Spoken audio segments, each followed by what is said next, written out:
મારું નામ ડૉક્ટર યોગેશ વાઘેલા. હું critical care specialist Phoenix hospital Naroda અને ફિનિક્સ હોસ્પિટલ ગોવિંદદેવ. આજે મારા આઈસીયુમાં આવેલા એક પેશન્ટ વિશે વાત કરીશ.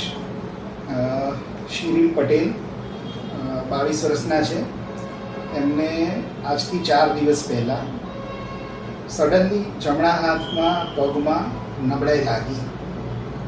એ દહેગામ નજીક વિસ્તારથી આવે છે. દહેગામની એક હોસ્પિટલમાં ગયા અને ડૉક્ટરની સમય સૂચકતાના કારણે લકવાની અસર ચાલુ થઈ છે એવું જાણ થતાં તરત ફિનિક્સ હોસ્પિટલ નરોડા ટ્રાન્સફર કરવામાં આવ્યા.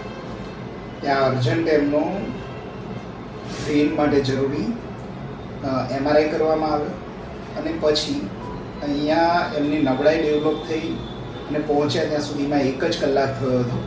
એટલે ભારે ઇન્જેક્શન, જેવી રીતે હાર્ટ એટેક માટે ભારે ઇન્જેક્શન આપવામાં આવે જે હૃદયની નળીને ખોલીને બ્લડનો ફ્લો ફરીથી પ્રસ્તાવિત કરે, એવી જ રીતે સ્ટ્રોક માટે થ્રોમ્બોલિસિસ કે મગજની નળીને જે લોહી પહોંચાડતી નળી હોય એમાં ગઠ્ઠો થયો હોય તો એને પણ ઓગાળીને બ્લડનો ફ્લો ફરીથી પ્રસ્થાપિત કરે એ ભારે ઇન્જેક્શન આપવામાં આવ્યું અને ઘણું સારું રિઝલ્ટ છે. આજે શિરીલભાઈ જાતે ચાલીને જઈ રહ્યા છે 4 દિવસ પછી હોસ્પિટલમાં. હાથ પગમાં કોઈ જ નબળાઈ નથી, બોલવામાં કોઈ જ તકલીફ નથી, ચહેરામાં પણ કોઈ જાતની કંઈ તકલીફ નથી, કોઈ નબળાઈ નથી. તો આજે શિરીલભાઈ જોડે જ આપણે એમનો અનુભવ જાણીશું. શિરીલભાઈ કઈ કન્ડિશનમાં લાવવામાં આવ્યા હતા, અત્યારે કેવું છે, તમારો અનુભવ કેવો રહ્યો? સારું છે. કેવી પરિસ્થિતિમાં લાવ્યા હતા? પરિસ્થિતિ ગંભીર હતી. શું થયું હતું લાવ્યા ત્યારે? થોડી ખબર છે. આ જમવા આ કરું ને કામ કરતું હતું, બાકી આ નથી કરતો. બરાબર. સારું. અત્યારે કેવું છે? તમારો અનુભવ કેવો રહ્યો? રિલેટિવ સાથે વાત કરીશું.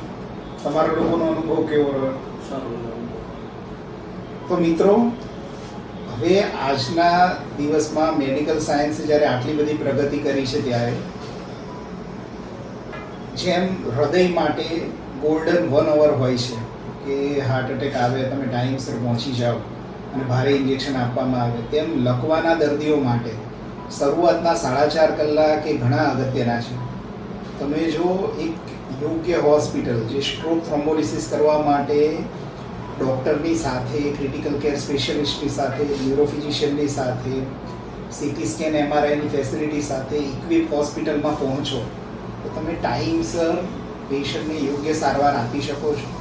અને એ ઓલ્ડ એજવાળા પેશન્ટ સાથે જ શિરીલભાઈના કેસમાં છે એવી રીતે યંગ એજ માટે પણ એટલું જ રિલેવન્ટ છે. યંગ એજવાળા પેશન્ટને જો ટાઈમસર આ પ્રમાણેની સારવાર મળે તો કોઈ પણ જાતની ખોડખાપણ વગર એ આગળની જિંદગી નોર્મલ માણસ તરીકે જીવી શકે છે. તો મિત્રો, આ જ મેસેજ આપવાનો હતો. હું ફિનિક્સ હોસ્પિટલ પરિવાર તરફથી શિરીલભાઈને આગળની લાઈફ માટે, સારી માટે શુભકામના આપું છું. Thank you.